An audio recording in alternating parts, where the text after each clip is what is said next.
I'm Logan Crawford, and right now on GBM, we're diving into a delightful and educational children's story. It is called The Many Adventures of Lilly the Skunk.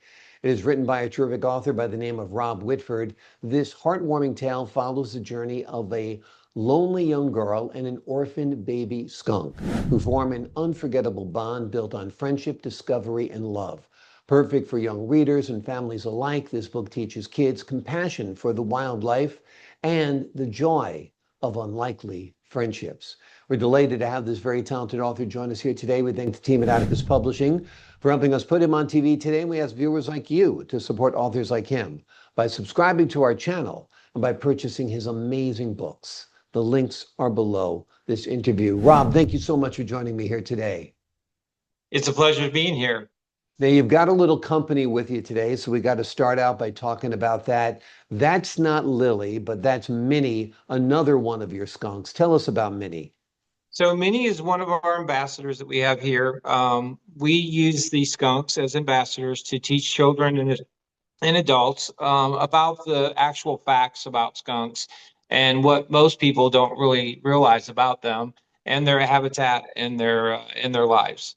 So she's getting a little rambunctious. I'm going to set her down. Sure. Yeah, Here you go. she's beautiful and looks like a cross between a cat and a dog and a giant squirrel. Um, Yeah, in the there and wild, of course, you shouldn't approach a skunk like that because that skunk, I'm assuming, has been descented. this one has, and Mhm. you're very correct. In the wild, it is best not to approach them. If you can just stay calm and relaxed, normally they will just go on about their own way. They are very, very calm animals. They don't like confrontation, and as long as they have a way to get away, they will get away on their own. As long as you remain calm. But yes, you should not approach a wild skunk. Uh, are they nocturnal? Actually, they're dawn and dusk. So Mhm. about an hour before dawn or after dusk or before dawn or after or before dusk is when they're at most active. That's when they'll be out and about and foraging for food, mainly grubs and anything they can dig. They do a lot of digging. They have very sharp and very long nails. So you'll see them digging in the ground for grubs and worms and bugs. Now, is Minnie your pet, or do you have a pet sanctuary? Tell us a little bit about this. Well, it all started several years ago. My wife and I ended up becoming rehabbers under a licensed rehabber here in Texas. So in most states, skunks and most indigenous animals to the state are illegal to have as quote unquote pets.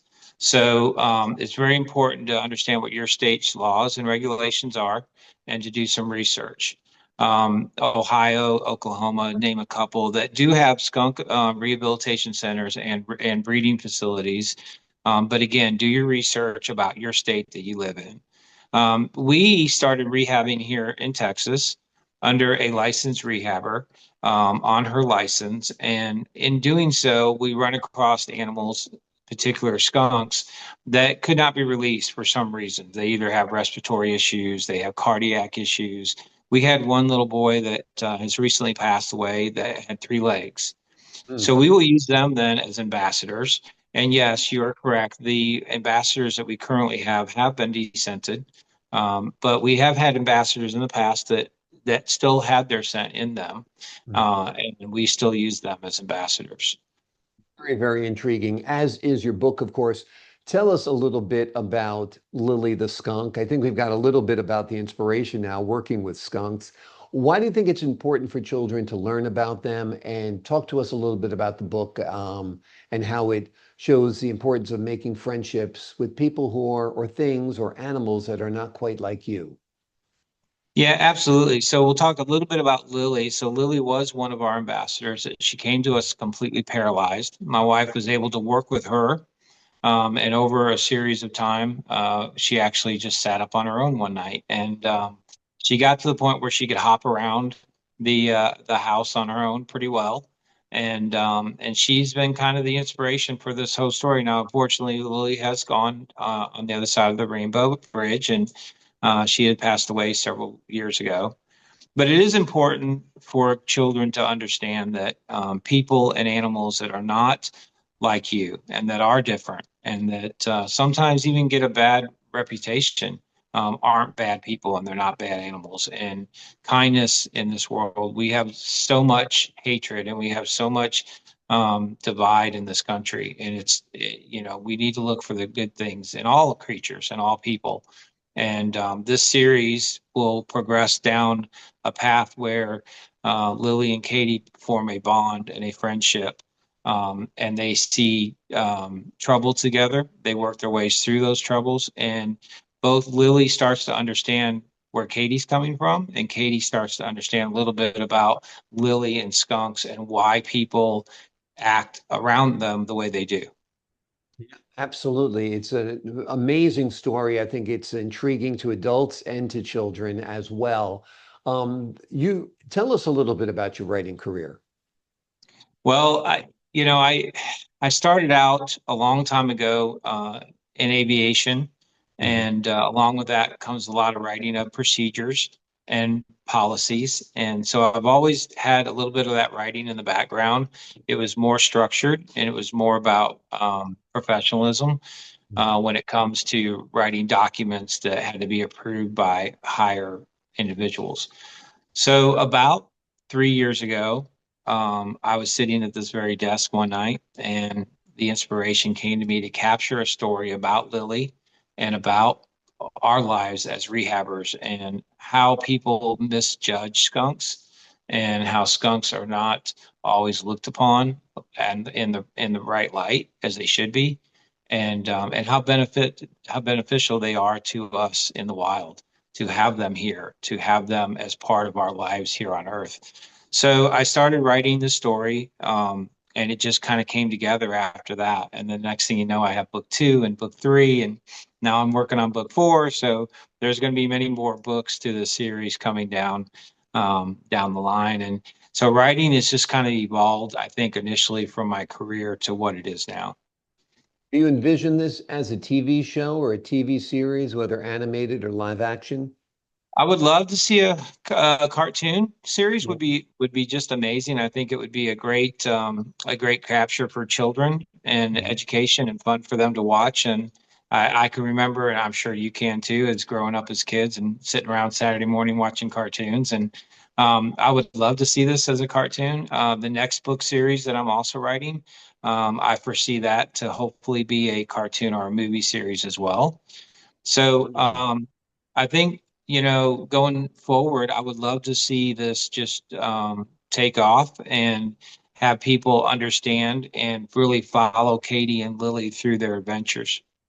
Absolutely. And it's been a long time since Pepe Le Pew, the only animated skunk I know about, and he was quite a romancer. So He this was. book is a little bit different. I think in So today's world, I think Pepe would be a predator, right? I don't know. But or Vermont maybe. yeah. But yeah, it's funny you bring up Pepe because there's a little bit about that is some truth to. So he was a romancer, and but it was always around Valentine's Day, if you remember. Yep. Well, interesting enough, that's the breeding season for skunks. So you'll Wow. see a lot of them on the roads between February and March, and that's that have unfortunately been hit by cars or Hmm. uh, because they are fairly blind, they can see far, but not very far. And what they do see after probably a few feet is blurry to them. But they do track with their noses. They feel vibrations. So when they're breeding in that during that time frame, you'll see a lot of them out on the roads and walking the neighborhoods and out and about. You love critters. You've got a great connection with them, no doubt. I understand at one point you actually found a squirrel crying inside your wall. Tell us about Yeah, that. so that's what really started us on the rehabbing trail is we were sitting around our home and watching TV one weekend, and we heard this really weird noise, screaming noise coming from our kitchen area. And so long story short, we found a baby squirrel that ended up in our wall. We don't know if she was fallen from outside and into the house or from the attic down the wall. So we were able to catch the squirrel and pick her up. And of course, like most people, we weren't sure what to do. So we called around to some local stores, and it just happened to be that the one licensed rehabber at the time in the area, her daughter was working at the store. So she put us in touch with her mother, her mother said that she was really busy with a lot of animals and asked my wife if she'd be interested in helping out. And then it just kind of took off from there. And Amazing. then, and not many people at all actually would even go near a skunk at that time. So pretty soon we took on our first litter of baby skunks, which are Mhm. adorable. And we immediately fell in love and kind of became the skunk rehabbers in the area. So. Amazing, amazing. Actually, back in the 80s, some pet stores used to sell descented skunks in the pet shops in New York City. So I'm sure it's illegal now. I'm not sure if it was legal or not then, but that's how I know a little bit about skunks because I'd go by the pet store and just be fascinated by them. They had brown skunks, they had black skunks, and it was pretty interesting. You've got another series of books called Jet Jet and Rotor. Tell us Yes, about that series. yes, sir. So that's really is based on my background in aviation. And so this series came about because I've had our children are grown now, but I can remember when they were small, there was a lot of series out there like, the Cars series and the Plane series, but recently there really hasn't been anything out there for children to gravitate to that is wholesome and that is really teaching them about the industries that are out there. So I come up with a story. It's about Jet Jet and Rotor, and Rotor is a small helicopter that gets unfortunately placed or dumped, if you will, into a small airport in the middle of nowhere, in the middle of the mountains called Tall Pines Airport. And he has no friends. He doesn't know anybody. And he meets Jet Jet. And Jet Jet is a young little airplane. And they become best buddies and start having all kinds of adventures together. So Awesome. we have lots of characters involved in that. I have a fire truck by Big named Big Jake. I have an old airplane, which most kids probably won't recognize, but maybe in the old movies, the adults will recognize a DC-9, which was an old airplane from way back when. And his name is Pops, which is charactered after myself. My grandchildren call me Pops. So he sits at the end of the runway and gives out advice to the youngsters as they go off and have their great adventures together. That sounds great. I think you've got a wonderful pairing there between the fling wing and the fixed wing and their little adventures of Jet Jet and Rotor. And I think all the other machinery and planes and so forth just add to it because children love that stuff. So again, I think you've got another TV series or a series of films in the making because you've got great characters, you've got great stories, and of course, children love helicopters and planes and fire engines. So you've got the merchandising down as well. So lots of luck with that. The name of the book we've been talking about primarily today is The Many Adventures of Lilly the Skunk. Is a story that reminds us all that compassion, curiosity, and friendship can come in the most unexpected forms. Robert, thank you so much for joining us here today. Thank you for having me, Logan. I appreciate your time, your wit, your wisdom, and your insight, and your love of animals. To the folks at home, I'm Logan Crawford for GBN. So long for now.